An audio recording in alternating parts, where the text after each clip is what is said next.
Hello and welcome to this week's 2-minute Parsha, Parshas Vayechi, the last Parsha in the book of Bereshit, the book of Genesis.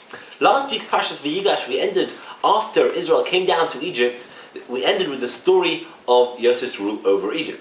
In this week's Parshas Vayechi, it tells us of the last days of Yaakov's 147 years. Yaakov is sick and he asks Yosef to have him buried in Ma'aras Machpelah, the Machpelah cave, with his fathers. Then he blesses Ephraim and Menashe, Yosef's two sons, deliberately switching his arms so that Yaakov's right hand was on the head of the younger brother Ephraim.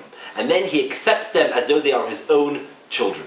Then Yaakov summons all of his sons and he blesses them each individually, and he reminds them that he wants to be buried in Hebron, and finally his neshama, his soul, is taken away from us.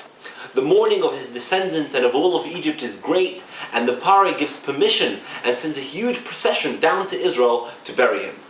After this, after his death, Yosef's brothers are scared that Yosef will avenge what they had done to him, but he reassures them that he's going to carry on looking after them.